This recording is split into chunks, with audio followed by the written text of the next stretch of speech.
Yo, how y'all doing today? It's your boy CL Cool, and I represent the Yellow Rocket Boys Network Lifestyle Channel. Alright, so this is episode 2 of Look Back at Black Fashion. Again, this is not fashion that was just made by black people.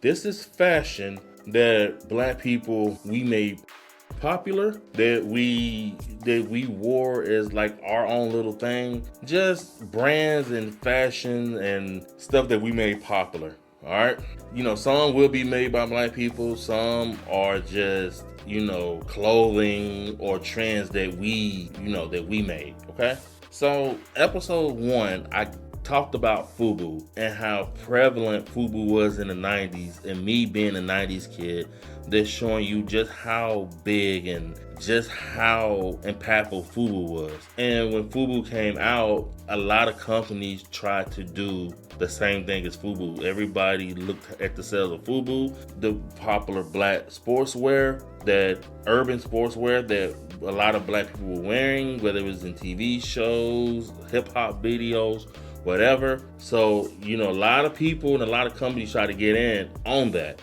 And what happened was rappers got in on it too.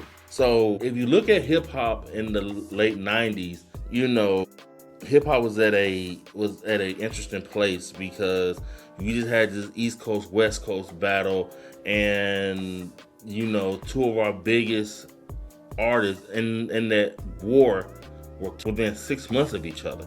Tupac died September 7, 1996 in Vegas, which Tupac, as we talk now, had nothing to really do with a rap beef or whatever, as we know now. And then, 6 months later, March 7, 1997 in LA, Biggie gets assassinated. So hip hop was in an interesting place. And yes, hip hop was still going on. People were still dropping projects, but it was still something just lingering about it. Like, we just witnessed 2 big stars get assassinated within 6 months. It was unprecedented, and a lot of people were feeling the way about it, including Sean Diddy Combs, or Sean Puff Daddy Combs at the time. Biggie was his artist, and he was feeling the way. But May 27, 1997, Diddy dropped Missing You featuring Faith Evans, who was Biggie Small's wife, and 112, and the song became a popular hit. And off that popular hit, and it was off of Puff Daddy's second album, No Way Out. Off of that popular hit, though, he had a resurgence, and Bad Boy was back on top again. You had the likes of Mace, you had the likes of 112, you had the likes of Faith Evans, you had the likes of Shine, you had the likes of people like Lil Kim, so Puff Daddy was riding high. You had the shiny suits, had the barbecue song, the barbecue cookout rap song that was out, so Diddy, he was on a high here, you know what I'm saying? He was on a big high. And then underneath all of that, you have Jay-Z. In 1994, Jay-Z, Dame Dash, and Kareem Big Bird starts Rockefeller Records. In 1994, he drops Reasonable Doubt June 25th, 1996, and the album does okay. It does pretty well enough to where Jay-Z, gets a deal with Def Jam, and then he drops In My Lifetime Volume 1 November the 4th, 1997. Y'all remember the single Always Be My Sunshine. They kind of tried to do the Puff Daddy Bad Boy thing with the shiny suits, and it didn't quite go over well. And yes, it has something to do with fashion. It didn't go over too well. The record still did okay, but it wasn't, many people who would listen to Reasonable Doubt were like, yeah, this is a hard left and what Jay-Z was doing. And then he went on to drop Volume 2 Hard Knock Life, with Can I Get a, which was on the Nutty Professor soundtrack, and which I thought propelled him Hard Knock Life. So now Jay-Z, Rockefeller, they signed this deal with Def Jam, and they're here too. So now you have 2 heavyweights in New York. Again, I'm from the South. I looked at New York as the Mecca. It was the Mecca. It is the Mecca. Yes, the West Coast was making noise, but after the death of Tupac, the light went right back to New York, and then you had Sean Puff Daddy Combs, and you had Sean Jay-Z Carter at the top of it. And what did they do with their success? They started clothing brands. Puff Daddy in 1998 launched a men's sportswear collection at the peak of the rap sportswear trend. He dropped Sean John. Everybody knows Sean John.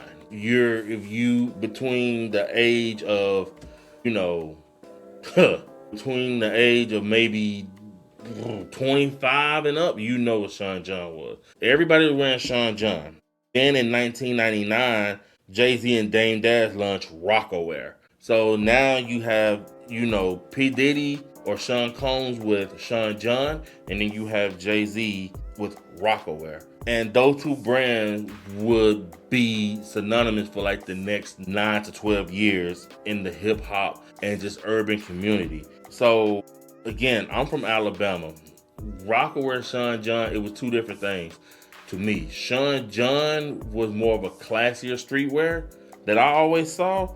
And ROCAWEAR was like the gritty, if you was a drug dealer or the big gangster on the block, you wore ROCAWEAR. If you was just a smooth brother, you wore Sean John. That's how it was in my community. I don't know how it was in anybody else's community, but where I was from, in North Alabama, the brothers who wore Sean John, they had the money, but they was, kind of like the pretty boys, I guess. Sean John was like for them, and then ROCAWEAR was for the gritty, grimy, you know what I'm saying?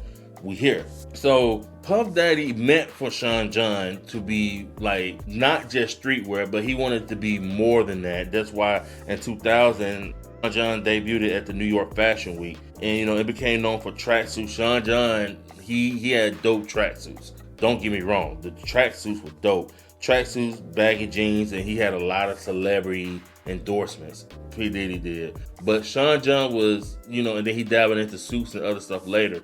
But Sean John was more of the classy, yes, it's urban streetwear, but it's classy urban streetwear.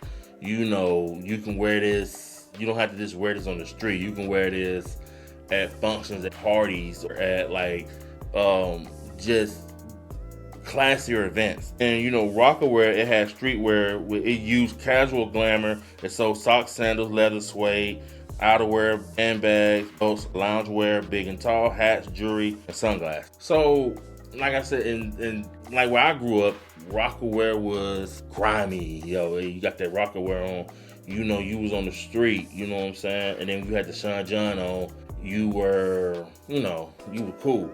Now, not just saying that street dudes didn't wear Sean John or pretty boys didn't wear ROCAWEAR, because yes, you had that, but I'm just talking about the look, the aesthetics of it, that how it looked. So for a while, ROCAWEAR and Sean John dominated. It dominated, especially Sean John, because not only did Diddy prop his brand up to be more of a luxury streetwear type of clothing, and then when he got to Ciroc, it moved to another level.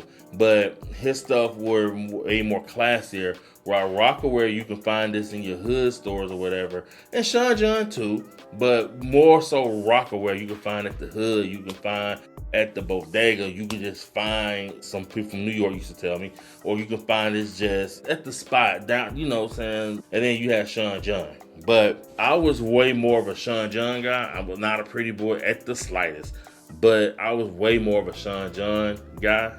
Love Sean John. I love their designs. I always liked the slicker, classier, cooler look that they gave, other than ROCAWEAR, which I did have some ROCAWEAR stuff too. ROCAWEAR had some shirts that I liked, but I was way more of a Sean John guy. Just keeping it real, just keeping it a buck. But they control they controlled the urban streetwear. I think they were part of the reason why FUBU got outclassed. Like, FUBU said it was for other reasons, but I think Sean John and ROCAWEAR, they were way cooler brands and people didn't care about FUBU. I remember, like, by the time I was in high school, you had a FUBU shirt on, you got clowned on. If you didn't have a Sean John or ROCAWEAR shirt on, or, at the time Mecca or South Pole, and you walk around here with a platinum FUBU shirt on or a FUBU shirt on, back when I was in high school, you got clowned on. And, if you had the Sean John on or the ROCAWEAR on, people thought you had money. or people thought you was doing something. So it just shows you what happened with those brands. FUBU, which I was wearing in the 90s, you were the man. And then by the time I got to high school, you were not the man. You had a FUBU shirt on. They thought you were a dope fiend. And then, Sean John ROCAWEAR with those brands. So all things must come to an end. Sean John, Diddy sold 90% of his stake to Global Brands Group, and Global Brands Group went to bankruptcy in 2021, and Diddy bought it back for $7.5 million. In September 2005, Dame Dash and Jay-Z was having problems. They both the owners of Rockefeller, and they just didn't agree on things. So in September of 2005, Dame Dash severed ties with Jay-Z, and he sold his stake for $22.5 million, making Jay-Z the sole owner of ROCAWEAR. And then Jay-Z sold the rights to ROCAWEAR to Iconic's brand group for $204 million. But he retained his stake in the company, and he continued to oversee marketing, licensing, and product development, to this day. I don't really see too much, and I could be wrong, but maybe because I'm older, I don't know. I don't really see too much like ROCAWEAR or Rockwear or whatever where I'm at, but it could be out there. But I just remember a time where these two brands, John and ROCAWEAR, was everything in the black community and outside the community, but especially in the black community. Sean John ROCAWEAR was it. If you had it, you were the man. If you didn't have it, you walking around with something else, like especially FUBU, you got clown. But that's my episode for today, episode 2, Sean John versus ROCAWEAR. What did you wear? Did you wear Sean John? Did you wear ROCAWEAR? Or you didn't wear either of them? Or, you wore something else. Like, you didn't care. So, let me know, all right? Please like, comment, subscribe. And I have more of these out. Appreciate it. Look back at Black Fashion, episode 2. I am CL Cool, and I'm out. Much love. Peace. Thank you.